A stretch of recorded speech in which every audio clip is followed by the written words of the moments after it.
Welcome back to Reading with Mo, and today we are going to be talking about my May TBR and all my reading plans for the month of May.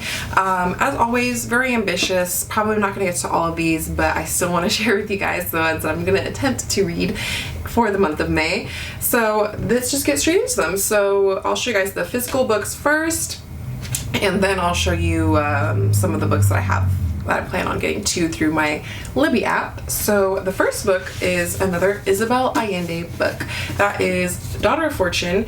And after this, I will only have one other Isabel Allende book on my shelf. So I will have made my way through my collection of her books, and I'll have to restock up on some more. So this one is actually the first book in a trilogy, so I have the first two on my shelves. This one, Daughter of Fortune, and the other one is Portrait in Sepia. I think House of Spirits is the third one. I don't have that one yet. So I will wait though on getting that one until I make sure I enjoy these two first. Isabel Allende really writes historical fiction very well, and this book takes place in 1849 during the California Gold Rush. We're following an English orphan, her name is Eliza Summers, who was raised in the British colony of Valparaiso, Chile, and falls in love with the wildly inappropriate Joaquin Andieta, a lowly clerk with ambitious dreams. I have high hopes for this, so I'm really hoping I enjoy this. So far, I think I've given every Isabel Allende book 4 stars, I believe. I'm hoping to find a 5-star one of hers or one of her books that I really enjoy and love enough to give 5 stars to. Then we have a couple books actually that are carrying over from my April TBR. I didn't get a chance to reading during the month, and that was a short story collection that was sent to me called A Manual for How to Love Us by Erin Slaughter. I actually just recently recorded my recent book haul video, and I forgot to put this one in it, but that's okay, I'll just show it to you guys now. That book haul video actually isn't even going to be going up for a few weeks, so keep an eye out for that coming soon. And yeah, this book will be missing from there. In this short story collection, we are following a woman who is living on the brink and clinging to its precipitous edge in the aftermath of loss.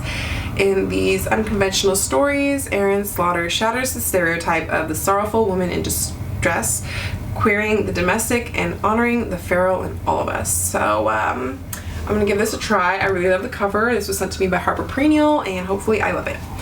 Then we have a book that's going to be featured on many TBR videos because of how long it is, I'm sure, and that is The Count of Monte Cristo. I'm only like 30, on page 39. I have made no progress in the month of April, so hopefully May will be the month that I'll kind of continue on with this one. I really enjoyed it. I just need to pick it back up again. Then we have another couple books that were sent to me, recent releases that I'm hoping to pick up during the month, and that is, one of them is The Memory of Animals by Claire Fuller, another book you'll see featured in my next haul video. This one takes place during a pandemic, and we're following our main character. Her name's Neffy, who is a 27-year-old marine biologist who's taking part in this experimental vaccine in London for this mysterious disease that causes sensory damage, nerve loss, and in most cases death. I really loved Claire Fuller's writing in Bitter Orange. I didn't enjoy the story so much in Unsettled Ground, so this will be my 3rd time picking up a book by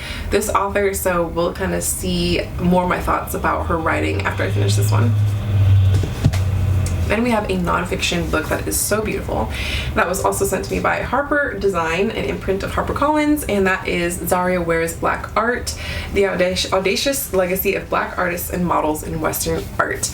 This book has a lot of photos in it that are really cool looking, and there's some text as well, but I will say the majority of it seems like it's mostly photos, so it should be a book that I am able to get through relatively quickly, and it seems like it's going to be so interesting. As someone who loves to draw and paint themselves, I'm really hoping this helps to motivate me to want to get back into creating art again. And then the last of the physical books that I wanted to show with you guys all come from the same shelf on the top of my shelves, the top right shelf. So you'll be seeing very shortly my next bookshelf spotlight tour. And from that shelf I chose 3 books that I haven't read yet that I wanted to prioritize. And so the first one we have is a fiction book called Sellout by Paul Beatty. This is a book that takes place in the outskirts of LA. We're following our narrator whose father's racially charged psychological studies lead to a memoir that will solve their financial woes. but when their father is killed in a police shootout, all that's left is a bill for a drive-through funeral. This book I picked up at that one very popular bookstore in Portland. It's called Powell's Books. Yes, the name escaped me for a second there. And then I have two nonfiction books I pulled from that shelf. The first one is The Time Traveler's Guide to Regency Britain by Ian Mortimer. This one was also kind of like a newish release, I think from last year, and I picked this up at the last half-price book sale at Barnes & Noble. And then we have another nonfiction, That's All That She Carried, The Journey of Ashley Sack, A Black Family's Keepsake by Time Miles.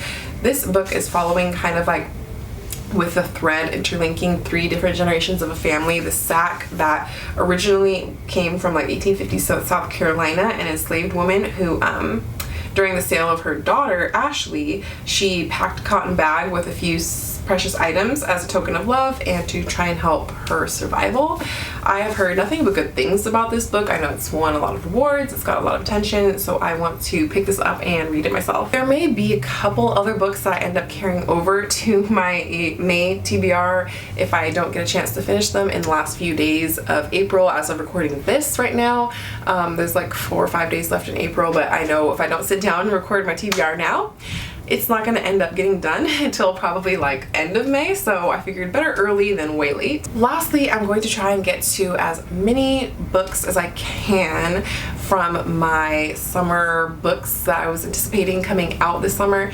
I don't have the names and authors of them off the top of my head at this moment, but I will go ahead and just show you guys here the covers on them. I think there's about 9 books that were coming out in the month of May that I had an interest in getting to. I know I won't get to all 9 of them, but I don't want to say which ones I will and which ones I won't get to, so I'll just show you guys all of them and know that from these books I'm going to be probably getting to at least 4 or 5 of them.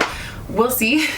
At this exact moment there isn't any, I don't think, next month that I'm like super wanting to prioritize of the 9 that are coming out. I'm kind of just gonna go with what I'm able to get access to the quickest through my Libby app. So those are my reading plans for the month of May. I can't even believe that it's about to be May. I know everyone always says that, but it just feels like this year is like flying by. I'm really excited. I'm hoping that I find some new 5-star reads. That's one thing that I've been missing in my reading life lately. I need some more 5-star reads. I think I've had a couple so far this year, but I want so many more. Wish me luck with my reading for the month of May, and I will see you guys soon in another video. Bye!